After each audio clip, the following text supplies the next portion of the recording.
Well, still ahead, we also know of medical trips as the Senate has proposed a plan to stop foreign medical trips abroad, especially for President Muhammadu Buhari.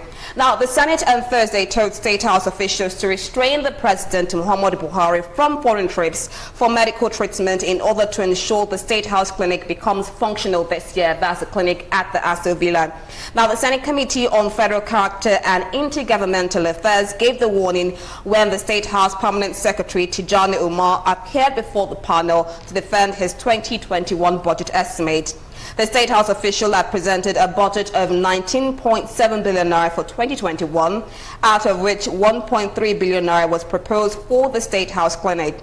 Now, reacting to the proposal, the chairman of the state panel, Senator Danjumala, said the committee would approve the budget for the State House clinic, but insisted that the president and all the top officials of his government should no longer be flown abroad for medical treatment. I would say that when COVID-19 came upon us, there was a spotlight on the health system in Nigeria and the fact that most of top officials were not receiving treatment from Nigeria, and as a result, they were not able to know how badly the healthcare system in Nigeria is. So now the Senate is proposing that the Aso Villa clinic is fixed and, of course, a stop to foreign treatments abroad. Let's have your take on this, Christopher, quickly. Oh, well, it goes without saying that, first of all, ASU Clinic is supposed to be for the president. I mean, for those in that area. You know, the presidency, even the military installations there, and all what have you. And so, and I'm sure there will be a clinic inside the villa itself. So it goes without saying that the president, I mean, they were put there so that it is for the president and the staff to use. So when each time, not only Buhari, each time a president is flying out for some medical thing, that we're all looking at it as if it was an ego trip of a sort, you know, you wondered, you know. So the Senate saying that, maybe they're just waking up to their duties, as it were, you know, it gladdens my heart. And they had better insist and put their foot down. He travels nowhere. If he wants, whatever it is that he needs, that his health requires, and it's not there, they will import it here. After all, we did it during the Yaradua drama. They imported, if they could import anti-death virus, I mean app, they will import it so that the man will not die. We have the money. We have everything. So right today, once you have your money and you know what you want, you will get it. You know, so you don't need to move from anywhere, from one place to the other. And especially when you are the #1 citizen of any country. So I suppose that Muhammadu Buhari, our president, would listen to what is, in fact, would take those words seriously, and he should touch him. That he came in as, you know, on the crest of, we will do the best with what we have to achieve for this nation, and he ended up, you know, playing the other side. You know, so I think and I hope that he will not violate what the legislature is telling him, so that it doesn't now finally be on the other side of the law. Okay, let's go to you, Dr. Dyer, now. Let's look at the effects of medical tourism in Nigeria and its effect in the healthcare system. Yeah, you see, it's a pity that in those days, you find the kings, the princes of Saudi, even coming here on medical trip, I mean on medical tourism, yeah, at UCH Ibadan of those days.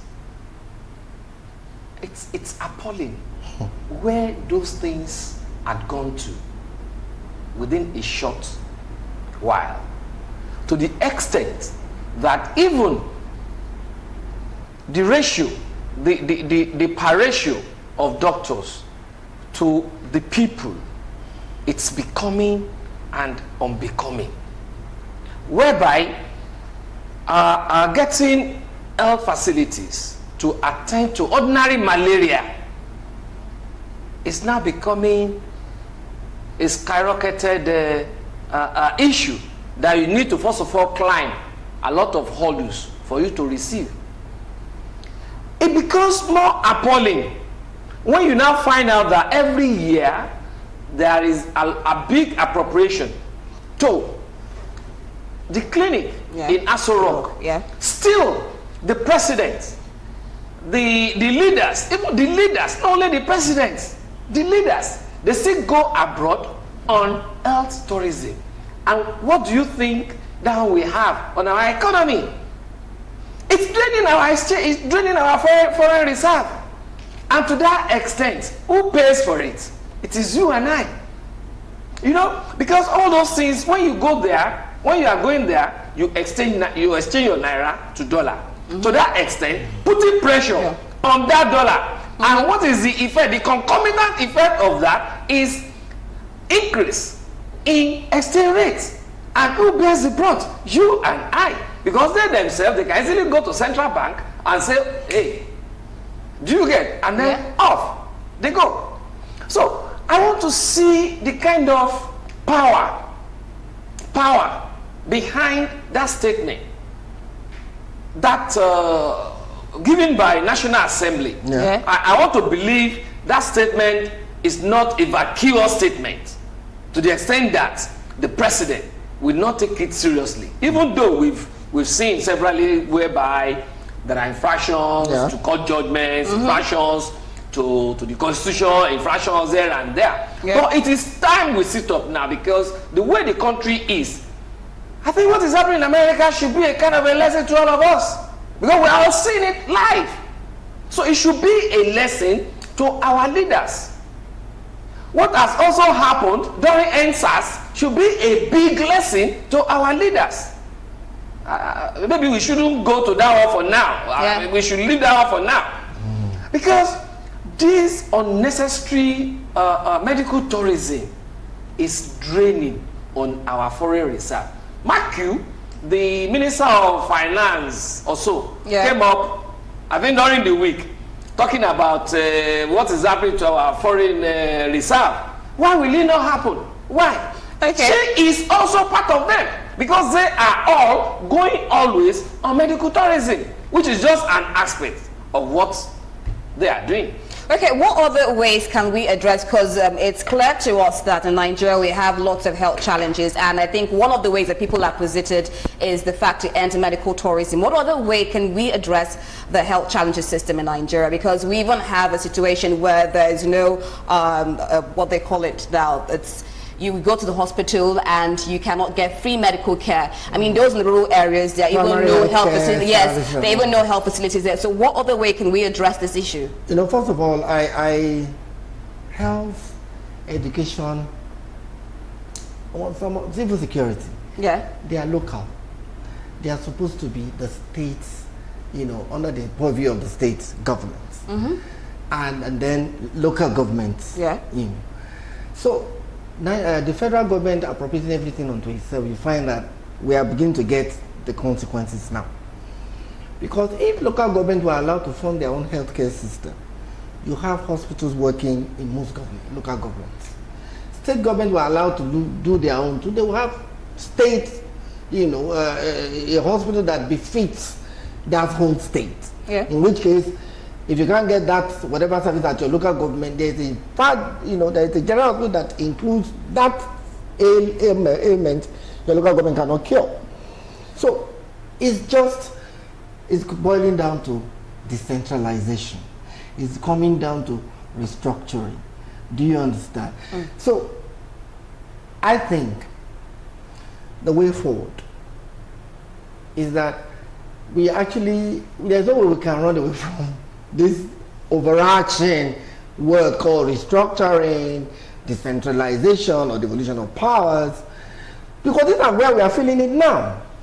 So it's just unfortunate that the politicians who start to mouth it, they make it look so ambiguous and so ambivalent. You know, you don't know actually that it actually means something.